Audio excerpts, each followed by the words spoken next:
وَأَمَّا مَنْ خَافَ مَقَامَ رَبِّهِ وَنَهَى النَّفْسَ عَنِ الْهَوَى فَإِنَّ الْجَنَّةَ هِيَ الْمَأْوَى۔ جو شخص اللہ رب العالمین کے سامنے کھڑا ہونے سے ڈر گیا، تھوڑی بیٹا کر لے، اس نے اپنے آپ کو خواہشات سے روک لیا، اللہ تعالیٰ اس بندے کو جنت عطا فرمائیں گے۔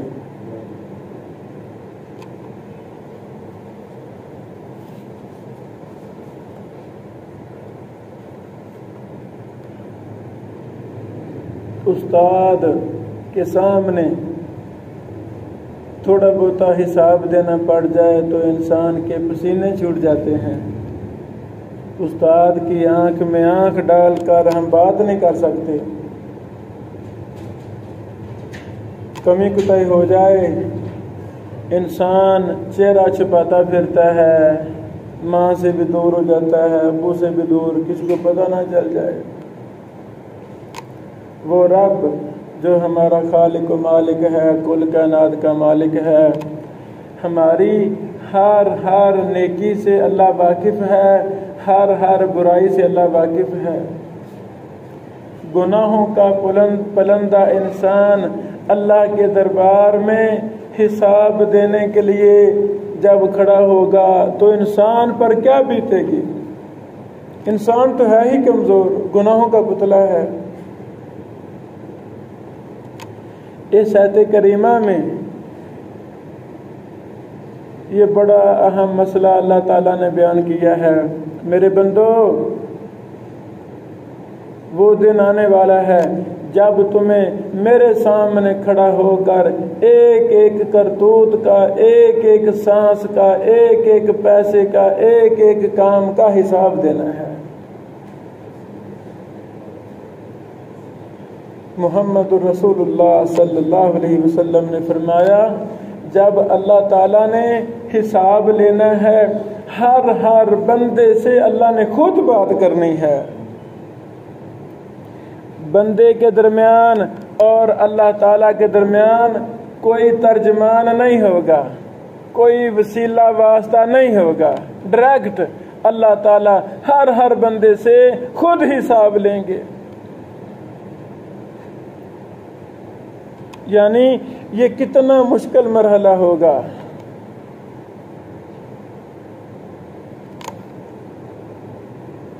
اللہ کے سامنے کھڑا ہونا ہے، حساب دینا ہے، بس یہ سوچ کر جو ڈر گیا، متقی بن گیا، کیا کیا؟ متقی بن گیا، اپنی خواہشات کو کنٹرول کر لیا، وہ بندہ جنت میں چلا جائے گا۔ جنت میں جانے کا ایک سبب اپنی خواہشات کو کنٹرول کرنا ہے۔ جنت میں جانے کا اور بھی اسباب ہیں۔ ایک سبب، بہت بڑا سبب یہ ہے کہ انسان اپنی خواہشات کو روک لے۔ حضرات گرامی، شیطان ہمارا دشمن ہمیں جنت میں نہیں جانے دیتا، ہم سے برے اعمال کرواتا ہے۔ آج تک شیطان نے کبھی ہمارا ہاتھ پکڑ کر ہم سے چوری نہیں کروائی۔ کیوں جی؟ کبھی شیطان نے ہاتھ پکڑا؟ نہیں پکڑا۔ شیطان کیا کرتا ہے؟ وہ دل میں وسوسہ ڈالتا ہے، دل میں گندی بری خواہش پیدا کر دیتا ہے۔ بس انسان کمزور ہے، انسان شیطان کے پیچھے لگ کے اپنی خواہش کی بات مان لیتا ہے تو گناہوں کی دلدل میں پھنس جاتا ہے۔ پہلے چھوٹے گناہ، پھر بڑے گناہ، پھر بڑے پاپ کر جاتا ہے۔ خواہشات پر کنٹرول کرنے سے جنت ملے گی۔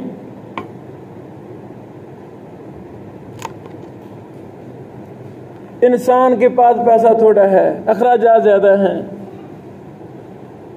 محلے والوں نے کسی نے کوٹھی بنگلہ گاڑی لے لی ہے تو دل تو انسان کا نا شیطان کے اندر لو جی اب تو رہ گیا مسکین کیا مسکین، دیکھو کوٹھی بنگلہ بن گیا، دل میں خواہش آئے گی نہیں جی میں بھی آگے نکلنا ہے، میں پیچھے رہوں، یہ کیسے ہو سکتا ہے؟ کوٹھی بنگلہ بنانے کے چکر میں اپنی بری شیطانی خواہش کو پورا کرنے کے چکر میں انسان سے جو کچھ بھی کروا لو انسان کرنے کے لیے تیار ہو جاتا ہے۔ سبب کیا بنا؟ خواہش، خواہشات نفس، خواہشات نفس۔ نہیں جی چاچو کے بیٹے نے گاڑی لے لی ہے تو اب میں اس سے بڑی لوں گا تو تب مجھے چین آئے گا، ورنہ میری کو زندگی ہے، جو مرضی کام کرنا پڑے گا۔ اچھا یہ بھائی میرے چاچو کے بیٹے نے کروڑ کی گاڑی لے لی ہے، میں خوش ہوں، مبارک دوں بھائی، اللہ تمہیں اور دے، مجھے بڑی خوشی ہوئی ہے جو اللہ نے مجھے سائیکل دیا ہے۔ تو اللہ کی قسم میرے لیے میری سائیکل میں آپ کی پراڈو سے بہتر ہو سکتی ہے۔ سمجھا کی بات؟ یہ ہے طریقہ شیطان کا کہ شیطان ہمارے دل میں وسوسہ ڈالتا ہے، وہ وسوسہ آہستہ آہستہ دل میں مضبوط ہوتا ہے، کام کروں کہ نہ کروں۔ ادھر سے بیوی کا کوئی دوبارہ لگ جاتا ہے، وہ اللہ کے بندے ساری عمر موٹر سائیکل تکے خواہنے سانو گڈی لئیے لو جی، اگلے دن ساس نے کہہ دیا، اگلے دن ماں نے کہہ دیا، یہ سارا شیطان کی طرف سے ہو رہا ہے۔ شیطان مجھے خواہشات کا پجاری بنانا چاہتا ہے، شیطان یہ وسوسہ سب کے ذہنوں میں ڈال دیتا ہے۔ ہماری امی ہمارا باپ آدم اور حوا علیہم السلام جنت میں تھے، شیطان نے ہماری امی حوا علیہ السلام کے دل میں وسوسہ ڈالا تھا۔ چلو جی عورت کی کمزوری ہے، جس کے دل میں بات آ جائے جب تک وہ بات پوری نہیں ہوگی اس وقت تک کہتی رہے گی، ڈانٹتی رہے گی، طریقے بدل کر حملے کرتی رہے گی۔ ان عورتوں کے ذریعے شیطان بڑے بڑے کام کرواتا ہے۔ جب میرے اور آپ کے پیچھے پوری ایک ٹیم شیطان لگا دے گا، اللہ کی قسم شیطان اس وقت تک نہیں ہمیں چھوڑے گا جب تک ہم اپنی خواہشات کے پجاری نہیں بنیں گے۔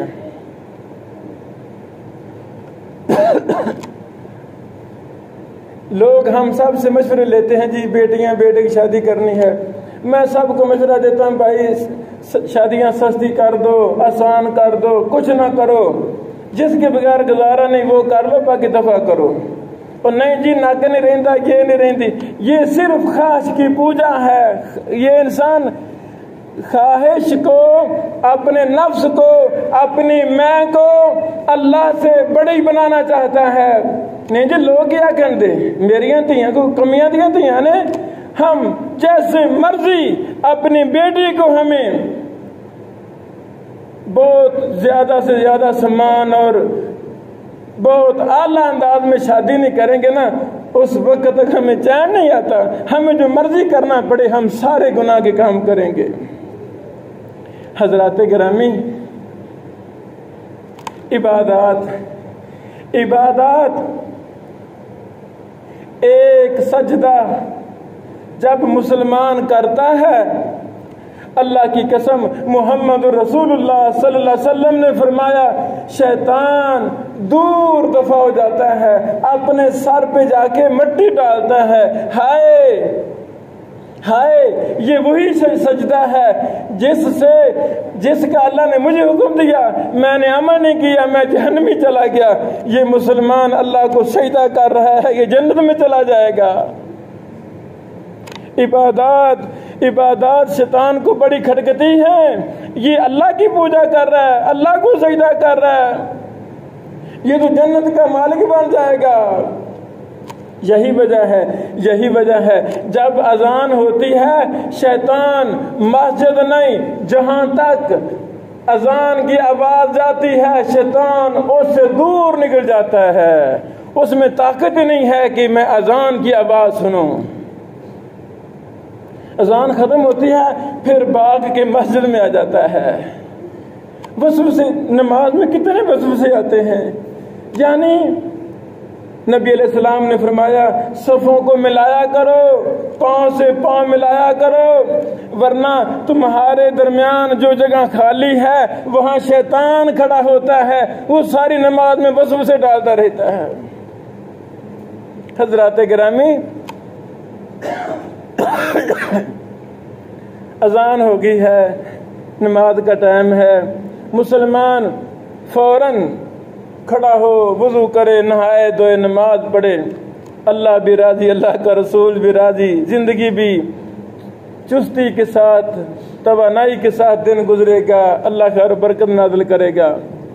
لیکن جو انسان شیطان کے پیچھے لگ کے اپنی خواہش کو پورا کرتے کر چلو یار 10 منٹ اور سو لیں, وہ 10 منٹ سوتے ہیں تو وہ 2 گھنٹے ہو جو میں تو اتنا لیٹ ہو گیا. یعنی سستی. نماز میں سستی کا ذکر اللہ نے قرآن میں کیا ہے. وَإِذَا قَامُوا إِلَى الصَّلَاةِ قَامُوا كُسَالَىٰ.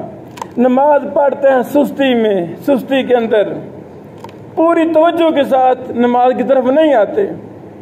تو یہ کون سستی ڈالتا ہے؟ شیطان ڈالتا ہے. حضرات گرامی, اللہ کی قسم جو انسان نماز سے دور ہو گیا وہ اللہ سے دور ہو گیا. محمد رسول اللہ صلی اللہ علیہ وسلم نے فرمایا جب مسلمان سجدہ کرتا ہے تو اللہ کے سب سے زیادہ قریب ہوتا ہے سجدے کے اندر. تو کیا خیال ہے جو میرا مسلمان بھائی 5 نمازیں نہیں پڑھتا, اس کا کیا حال ہے؟ وہ اللہ سے کتنا دور ہو گیا. یاد رکھیں جیسے غیر اللہ کو سجدہ کرنا شرک ہے, بعین ہی جو نماز نہیں پڑھتا وہ شرک کر رہا ہے. اللہ کے قرآن نے فرمایا ہے جو نماز نہیں پڑھتا اس نے اپنے خواہشات کی پوجا کر رہا ہے, اس لیے نماز نہیں پڑھتا. تو خواہش غیر اللہ ہے, یہ غیر اللہ کی پوجا کر رہا ہے. ابن قیم فرماتے ہیں ہر شخص کسی نہ کسی کا متبع ضرور ہوتا ہے. 2 ہی باتیں ہیں, یا اللہ کا متبع ہے یا شیطان کا متبع ہے. یعنی انسان کی کمزوری ہے, وہ کسی نہ کسی کے پیچھے ضرور لگتا ہے. یہ شخص نے اپنے آپ کو اللہ اور رسول کے پیچھے لگا لیا, یہ جنت کے پیچھے لگ گیا ہے, یہ جنت میں چلا جائے گا.